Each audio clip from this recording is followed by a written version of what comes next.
अस्सलाम वालेकुम वरहमतुल्लाहि वबरकातुहू। उम्मीद है कि सब बच्चे बखैरियत होंगे। प्यारे बच्चों, हम सबक हिजरत नबी सल्लल्लाहु अलैहि वसल्लम की बुलंदखानी कर रहे थे।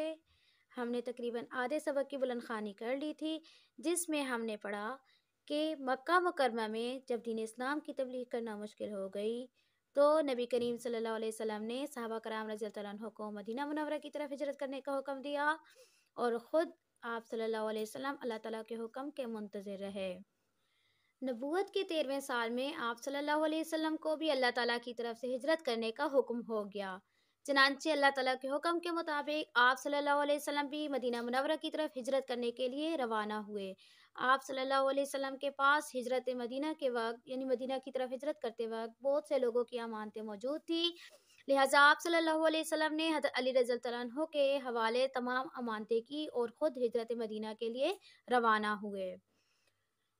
इस हिजरत में आप सल्लल्लाहु अलैहि वसल्लम जबल सोर के गार में 3 दिन तक पोशीदा और इस गार में हज़रत अबू बकर सिद्दीक़ रज़ियल्लाहु तआला अन्हु, उनके बेटे अब्दुल्ला, उनकी बेटी हज़रत अस्मा रज़ियल्लाहु तआला अन्हा और उनके ग़ुलाम आमिर बिन फ़हीरा ने आप सल्लल्लाहु अलैहि वसल्लम के लिए काबिल कदर खिदमत सरअंजाम दी हैं।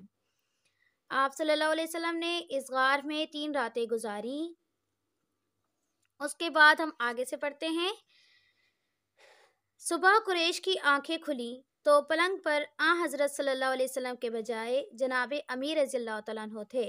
ज़ालिमों ने आप रज़ियल्लाहु तआला अन्हु को पकड़ा और हरम में ले जाकर थोड़ी देर महबूस रखा और छोड़ दिया। फिर हज़रत सल्लल्लाहु अलैहि वसल्लम की तलाश में निकले। ढूंढते ढूंढते गार के दहाने तक आ गए। आहट पाकर हज़रत अबू बकर सिद्दीक़ रज़ियल्लाहु तआला अन्हु गमज़दा हुए और हज़रत सल्लल्लाहु अलैहि वसल्लम से अर्ज़ किया कि अब दुश्मन इस कदर करीब आ गए हैं कि अगर अपने कदम पर उनकी नज़र पड़ जाए तो हमको देख लें। आप सल्लल्लाहु अलैहि वसल्लम ने फरमाया, ला तहज़न इन्नल्लाह माना, घबराओ नहीं, बेशक अल्लाह ताला हमारे साथ है। यानी जब आप सल्लल्लाहु अलैहि वसल्लम रात को हिजरत के लिए मदीना की हिजरत के लिए रवाना हो गए और उसी रात कुफार और मुशरिकीन ने आप सल्लल्लाहु अलैहि वसल्लम के घर का मुआसरा किया हुआ था, लेकिन आप सल्लल्लाहु अलैहि वसल्लम तो अल्लाह ताला के हुक्म के मुताबिक हिजरत के लिए रवाना हो गए थे और अपने पलंग पर हज़रत अली रज़ियल्लाहु तआला अन्हु को छोड़ कर गए। तो सुबह को जब कुरैश ने देखा कि आप सल्लल्लाहु अलैहि वसल्लम के पलंग पर तो आप सल्लल्लाहु अलैहि वसल्लम के बजाय हज़रत जनाब अमीर यानी हज़रत अली रज़ियल्लाहु तआला अन्हु सोए हुए थे, तो ज़ालिमों ने हज़रत अली रज़ियल्लाहु तआला अन्हु को आप रज़ियल्लाहु तआला अन्हु को यानी हज़रत अली रज़ियल्लाहु तआला अन्हु को पकड़ लिया और हरम में महबूस रखा यानी कैद रखा। और उसके बाद फिर आप सल्लल्लाहु अलैहि वसल्लम की तलाश में निकले ताकि आप सल्लल्लाहु अलैहि वसल्लम को ढूंढ सकें और इसी कोशिश में वो गार के दहाने तक पहुँच गए। दहाने से मुराद मुँह है और गार से मुराद जबल सोर का गार है, जिसमें आप सल्लल्लाहु अलैहि वसल्लम 3 दिन तक पोशीदा रहे थे।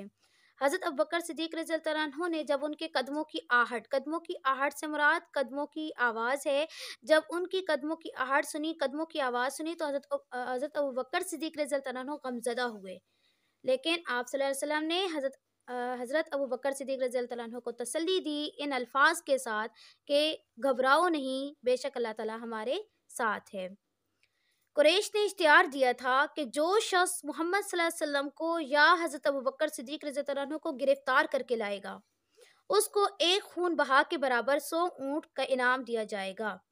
यानी कुरैश ने बाकायदा इश्तिहार दे दिया, ये ऐलान कर दिया कि जो शख्स भी हज़रत मोहम्मद सल्लल्लाहु अलैहि वसल्लम को या हज़रत अबू बकर सिद्दीक़ रज़ियल्लाहु तआला अन्हु को पकड़ कर लाएगा तो उसको 100 ऊँट का इनाम जो है वो दिया जाएगा। सराका बिन जोशम ने सुना तो इनाम की उम्मीद में निकला। ऐन उस हालत में आप सल्लल्लाहु अलैहि वसल्लम रवाना हो रहे थे, उसने आप सल्लल्लाहु अलैहि वसल्लम को देख लिया और घोड़ा दौड़ा कर करीब आ गया, लेकिन घोड़े ने ठोकर खाई और वो गिर पड़ा।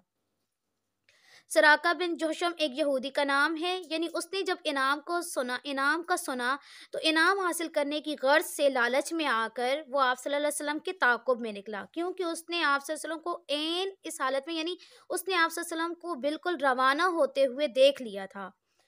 लिहाजा उसने अपना घोड़ा दौड़ाया ताकि वो आप सल्लल्लाहु अलैहि वसल्लम को पकड़ सके, लेकिन घोड़े ने ठोकर खाई और गिर गया। इससे ज़ाहिर होता है कि मतलब ये भी अल्लाह ताला की तरफ से एक मौजज़ा है कि उसे आप सल्लल्लाहु अलैहि वसल्लम के ताक़ुब में नहीं जाना चाहिए, यानी आप सल्लल्लाहु अलैहि वसल्लम का ताक़ुब سراقہ بن جاشم کو آپ کا تعاقب نہیں کرنا چاہیے۔ اس نے ترکش سے فال کے تیر نکالے کہ حملہ کرنا چاہیے یا نہیں، جواب میں نہیں نکلا، لیکن 100 اونٹوں کا گراں بہا معاوضہ ایسا نہیں تھا کہ تیر کی بات مان لی جاتی۔ پہلے اس نے گھوڑا دوڑا کر آپ صلی اللہ علیہ وسلم کا تعاقب کیا، یعنی آپ صلی اللہ علیہ وسلم کو پکڑنے کی کوشش کی، لیکن ناکام ہوا۔ پھر اس نے ترکش سے مراد ایک خول ہے جس کے اندر تیر رکھے جاتے ہیں، اور فال شگون یعنی ایک ایسا علم جو کسی کام کے کرنے کے منفی یا مثبت نتائج کو ظاہر کرے۔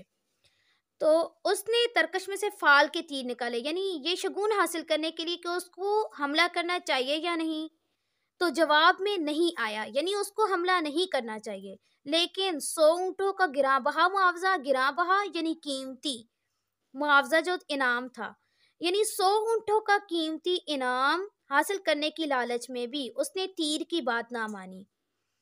دوبارہ گھوڑے پر سوار ہوا اور آگے بڑھا۔ اب کی بار گھوڑے کے پاؤں گھٹنوں تک زمین میں دھنس گئے۔ پہلے گھوڑے نے ٹھوکر کھائی اور گر پڑا، پہلی کوشش میں ناکام ہوا۔ دوسرا فال کے تیر کے ذریعے سے اس کو حملہ نہیں کرنے کا حکم ہوا۔ تیسرا اس نے دوبارہ گھوڑے پر سوار ہو کر آپ صلی اللہ علیہ وسلم کا تعاقب کرنے کی کوشش کی، لیکن اب کی بار گھوڑے کے پاؤں گھٹنوں تک زمین میں دھنس گئے، یعنی گڑ گئے۔ گھوڑے سے اترا اور پھر فال نکالی، اب بھی وہی جواب تھا، یعنی اب بھی اس کو یہی جواب ملا کہ اس کو حملہ نہیں کرنا چاہیے، لیکن مقرر تجربے نے اس کی ہمت پست کر دی اور یقین ہو گیا کہ یہ کچھ اور آثار ہیں۔ مقرر تجربے یعنی دوسرے تجربے، ترکش میں سے فال کے تیر نکالنے کا جو دوسرا تجربہ تھا، تو اس دوسرے تجربے میں بھی اس کو جواب میں نہیں آیا، اس لیے اس دوسرے تجربے نے اس کی ہمت پست کر دی، یعنی اس کی ہمت کم ہو گئی اور اس کو یقین ہو گیا کہ یہ کچھ اور ہی آثار ہیں، کیونکہ وہ بار بار کوشش کرتا رہا لیکن اپنی کوشش میں ناکام ہوتا رہا، اس لیے وہ سمجھ گیا کہ یہ کچھ اور ہی آثار ہیں۔ تو حضرت صلی اللہ علیہ وسلم کے پاس آ کر قریش کے اشتہار کا واقعہ سنایا اور درخواست کی کہ مجھ کو امن کی تحریر لکھ دیجیے۔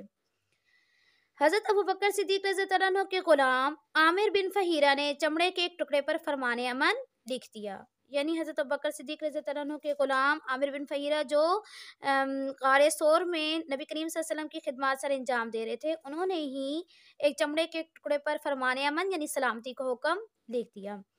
تشریف آوری کی خبر مدینے میں پہلے ہی پہنچ چکی تھی، تمام شہر ہمہ تن چشم انتظار تھا، معصوم بچے فخر اور جوش میں کہتے پھرتے کہ پیغمبر آ رہے ہیں، یعنی آپ صلی اللہ علیہ وسلم کے تشریف لانے کی خبر مدینے میں پہلے ہی پہنچ چکی تھی اور تمام شہر ہمہ تن چشم انتظار تھا۔ ہمہ تن یعنی شدت سے، چشم انتظار منتظر تھے، شدت سے منتظر تھے یعنی انتظار کر رہے تھے۔ معصوم بچے بھی جوش میں کہتے تھے کہ پیغمبر آ رہے ہیں، یعنی آپ صلی اللہ علیہ وسلم کی تشریف آوری کی خوشیاں منا رہے تھے۔ لوگ ہر روز تڑکے سے نکل کر شہر کے باہر جمع ہوتے اور دوپہر تک انتظار کر کے حسرت کے ساتھ واپس چلے جاتے۔ تڑکے سے مراد صبح سویرے ہے کہ لوگ یعنی صبح سے دوپہر تک انتظار میں رہتے اور پھر دوپہر کو آرزو پوری ہوئے بغیر ہی واپس چلے جاتے، حسرت سے یعنی آرزو کے پورے نہ ہوتے ہی ہوئے پھر دوپہر کو آرزو پوری ہوئے بغیر ہی واپس چلے جاتے۔ ایک دن انتظار کر کے واپس جا چکے تھے کہ ایک یہودی نے قلعے سے دیکھا اور قرائن سے پہچان کر پکارا، اہل عرب لو اہل عرب لو، تم جس کا انتظار کرتے تھے وہ آ گیا۔ تمام شہر تکبیر کی آواز سے گونج اٹھا، یعنی ایک دن لوگ اسی طرح انتظار کر کے واپس جا رہے تھے کہ ایک یہودی نے دیکھا، قلعے سے دیکھا اور قرائن سے یعنی نشانیوں سے، طور طریقوں سے پہچان لیا، تو اس نے ایک اعلان کیا، پکارا، اعلان کیا کہ اے اہل عرب یعنی عرب کے لوگوں، جس کا تم کو انتظار تھا وہ آ گیا۔ یہ اعلان سننا تھا کہ تمام شہر تکبیر کی آواز سے گونج اٹھا۔ یہ تھا سبق ہجرت نبی صلی اللہ علیہ وسلم۔ ہم نے اس کی بلند خوانی کی، ساتھ میں اس کی تفہیم کی، مشکل الفاظ کے معنی بھی پڑھے، آخر میں یہ لکھا ہوا ہے بریکٹ میں سیرت النبی، یعنی یہ اس سبق کا حوالہ دیا گیا ہے کہ یہ سبق سیرت النبی کتاب سے اخذ کیا گیا ہے۔ اس سے معلوم ہوا کہ یہ سبق صنف نثر کے لحاظ سے سیرت النبی ہے۔ پیارے بچوں، یہ واقعہ نبی کریم صلی اللہ علیہ وسلم کی ہجرت مدینہ کا واقعہ ہے کہ آپ صلی اللہ علیہ وسلم نے مدینہ کی طرف کب ہجرت فرمائی، کیسے کفار و مشرکین نے آپ صلی اللہ علیہ وسلم کے لیے رکاوٹیں ڈالی، اور اللہ تعالیٰ نے کیسے آپ صلی اللہ علیہ وسلم کی اس ہجرت میں مدد فرمائی۔ نیکسٹ ہم انشاءاللہ اس سبق کا خلاصہ کریں گے۔ تب تک کے لیے اللہ حافظ۔